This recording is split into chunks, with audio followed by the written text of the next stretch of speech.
तो आज हम लोग बात करने जा रहे हैं जो नया रिक्रूटमेंट निकला है CIL में।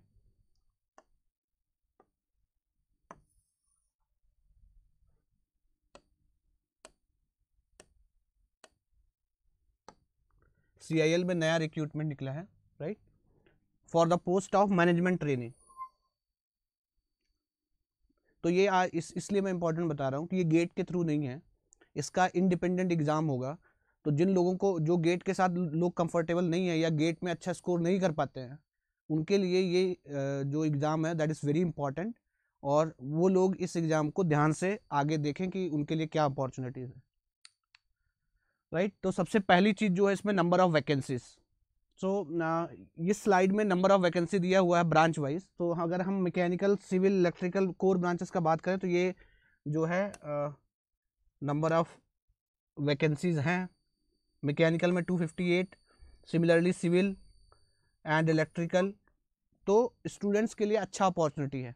अगर हम टोटल बात करें इस रिक्रूटमेंट में जो टोटल नंबर ऑफ वैकेंसीज हैं वो हैं 888। ये कोर ब्रांचेस में दिया हुआ है। इसमें कुछ ऐसी वैकेंसीज हैं जो अकाउंट्स वालों के लिए हैं या मैनेजमेंट में है, वो इसमें इंक्लूड नहीं किया गया है। तो टोटल वैकेंसीज था 1326 इंक्लूडिंग मैनेजमेंट एंड अकाउंट्स वाले जो कोर्स हैं। तो जो ये हम लोग मेनली टारगेट कर रहे हैं इंजीनियरिंग एस्पिरेंट्स के लिए, तो इंजीनियरिंग एस्पिरेंट्स के लिए ये टोटल नंबर ऑफ वैकेंसीज हैं। फिर ये फर्दर बाइफर्केशंस दिया हुआ है कि जनरल कैटेगरी के लिए कितना है, और इकोनॉमिकली वीकर सेक्शन और SC ST के लिए फर्दर बाइफर्केशन दिया हुआ है वैकेंसीज का। तो अगर हम बात करें वैकेंसी पॉइंट ऑफ व्यू से तो 258 is a good number, right. So हर वो स्टूडेंट, इवन जो गेट के साथ कंफर्टेबल नहीं है और जो गेट के साथ कंफर्टेबल है भी, उसको भी इसे टारगेट करना चाहिए। तो मैं बताऊंगा कि इसके लिए कैसे आपको प्रिपेयर करना है। सो आगे हम लोग वीडियो में ये बात डिस्कस करेंगे, बट फॉर टाइम बीइंग हमें ये देखना है कि number of vacancies are good, so we have to focus on this exam. अभी क्वालिफिकेशन क्या है, एलिजिबिलिटी क्राइटेरिया क्या है? तो एलिजिबिलिटी क्राइटेरिया में you should have a BTech degree in mechanical, electrical, electronics और civil engineering with minimum 60% aggregate. ये ध्यान रखना है। सो आपको 60% मिनिमम चाहिए। अगर आप बीटेक में 60% से कम है, you are not eligible for this recruitment, right. So ये एक चीज़ ध्यान देने वाला है कि आपका 60% मार्क्स मिनिमम होना चाहिए। और पोस्ट है मैनेजमेंट ट्रेनी। मोस्टली जो PSU में रिक्रूटमेंट होता है वो इसी पोस्ट के लिए होता है। नेक्स्ट मेन चीज, जो फाइनल ईयर स्टूडेंट्स हैं उनके लिए एक अच्छा अपॉर्चुनिटी है कि फाइनल ईयर स्टूडेंट्स इसमें अपीयर हो सकते हैं, लेकिन उनके लिए एक क्लॉज है। वो क्लॉज ये है कि they have to submit their result by 31/07/2020, है ना। तो आपको इस डेट से पहले जो है आपका रिजल्ट सबमिट करना पड़ेगा, और आपको ये प्रूव करना पड़ेगा कि आप पास हैं, बीटेक में आपने सारे एग्जाम्स क्लियर कर लिए हैं, अदरवाइज आपका जो सिलेक्शन है, आपका जो अप्लीकेशन है वो रिजेक्ट कर दिया जाएगा, राइट। तो ये चीज़ एकदम ध्यान से हमें देखना है कि फाइनल ईयर स्टूडेंट्स जो हैं they are eligible to apply in this exam, right. तो हमने बात कर लिया कि भाई बीटेक में मिनिमम 60% मार्क्स होना चाहिए।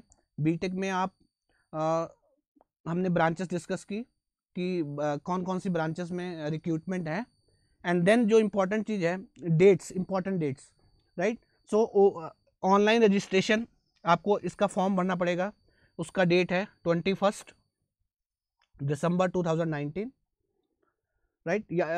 इस डेट से रजिस्ट्रेशन चालू होगा, और लास्ट डेट है जो वो है 19 जनवरी, राइट। एंड देन इसका सेपरेट पेपर होगा और कंप्यूटर बेस्ड टेस्ट होगा, सबसे मेन चीज़ है। और ये इसका टेंटेटिव डेट्स दिया है, मीन्स ये फेब में है, लास्ट फेब में। तो आप एक चीज़ ध्यान रखें, अगर आप गेट का भी तैयारी कर रहे हैं तो इस समय तक गेट भी हो चुका होगा और ESC भी ख़त्म हो चुका होगा। तो जो लोग गेट में कंफर्टेबल नहीं है वो इस एग्ज़ाम को बहुत सिंसियरली ले। इवन जो गेट में कंफर्टेबल भी हैं, तो इसका जो प्रिपरेशन है वो ऑब्जेक्टिव टाइप क्वेश्चंस होगा। तो आप अगर गेट के लिए प्रिपेयर कर रहे हैं, ESC प्रीलिम्स के लिए की तैयारी कर रहे हैं, तो आपको एक्स्ट्रा बहुत ज़्यादा कुछ नहीं करना है, राइट। तो आप इस एग्ज़ाम के लिए आपको कुछ एक्स्ट्रा नहीं करना है। बट इस एग्ज़ाम में क्या रहेगा कि जो भी PSU एग्ज़ाम कंडक्ट करता है, they are mostly MCQ type और इसमें जो एमसीक्यू होता है, गेट और पीएसयू के एग्जाम्स में एक बेसिक डिफरेंस होता है। अगर आप गेट में देखोगे तो न्यूमेरिकल ओरिएंटेशन ज़्यादा होता है,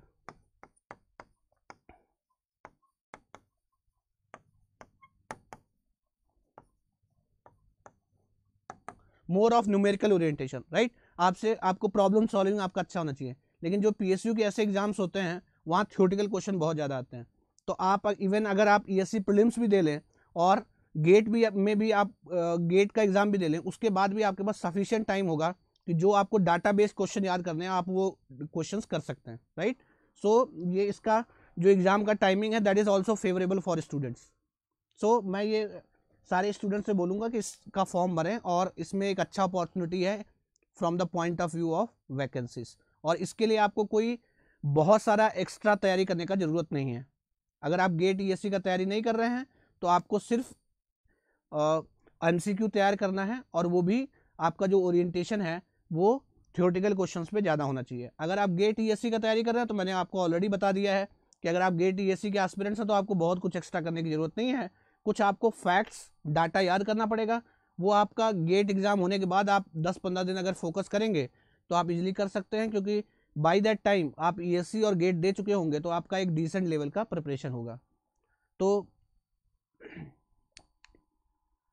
कुछ चीज़ें जो हमें और इस एग्ज़ाम में ध्यान रखना है, जैसे कुछ ऐसी ब्रांचेस से लोग बीटेक करते हैं जैसे मैकेनिकल एंड ऑटोमेशन। तो बहुत सारे लोगों का ये डाउट होता है कि भाई ऑटोमेशन वाला ब्रांच एलिजिबल है कि नहीं है। तो ऐसा कुछ ब्रांचेस हैं जिन पे लोगों को डाउट रहता है, कुछ पीएसयू अलाउ करता है, कुछ पीएसयू अलाउ नहीं करता है। तो ये बहुत इंपॉर्टेंट पॉइंट है।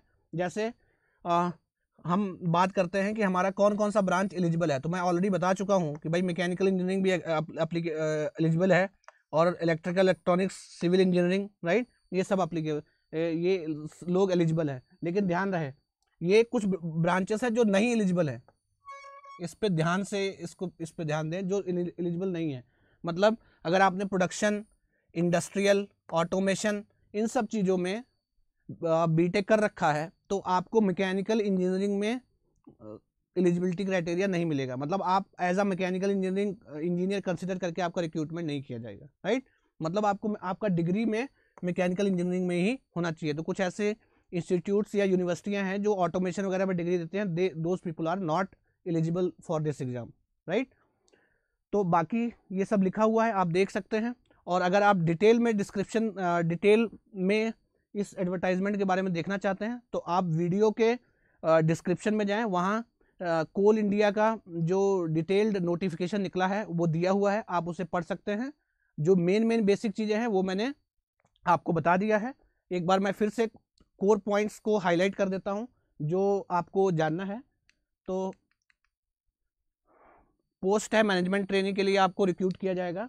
नंबर ऑफ वैकेंसीज मैंने बताया कि मैकेनिकल के लिए 258 वैकेंसीज हैं, और ये वैकेंसी की जो संख्या है it's good number of vacancies. जो प्रेजेंट सिनेरियो में जॉब का अपॉर्चुनिटी चल रहा है उस हिसाब से this number of vacancies are considered as good, ठीक है। एलिजिबिलिटी क्राइटेरिया क्या है, आपका बीटेक होना चाहिए मैकेनिकल, सिविल, इलेक्ट्रिकल में, और मिनिमम आपका 60% बीटेक में होना चाहिए। तो ये पहला क्लॉज है कि आप बीटेक में आपका मिनिमम 60% होगा तभी आप एग्जाम के लिए एलिजिबल है। नेक्स्ट जो पॉइंट है, फाइनल ईयर स्टूडेंट अपीयर हो सकते हैं, लेकिन उन्हें 31 जुलाई 2020 से पहले ये प्रूफ देना होगा कि उन्होंने बीटेक जो है वो पास कर लिया है। अब मतलब अपना मार्कशीट सबमिट करना पड़ेगा, ठीक है। तो ये चीज़ ध्यान रखना है। दूसरा, इसका individual computer based online test होगा, तो ये कंपेरेटिवली गेट और ईएससी प्रीलिम से आसान रहेगा, और आपको मेनली थ्योरेटिकल क्वेश्चन पे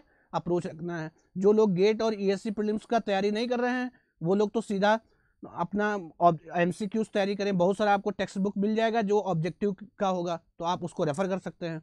अगर आप गेट और ईएससी का तैयारी कर रहे हैं तो आपको गेट ईएससी दोनों को देने के बाद सफिशिएंट टाइम मिलेगा, क्योंकि वहाँ आपको कुछ एक्स्ट्रा डाटा और फैक्ट्स याद रखने पड़ेंगे इस एग्जाम के लिए, राइट। सो बाकी कौन सी ब्रांचेस एलिजिबल नहीं है तो ये मैंने ये उसमें दिया हुआ है।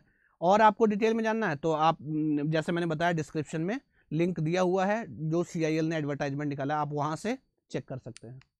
सो आई होप कि ये जो वीडियो है ये आपके लिए इन्फॉर्मेटिव रहा होगा, और आप इस जो अपॉर्चुनिटी, जॉब अपॉर्चुनिटी है, उसका लाभ उठा पाएंगे।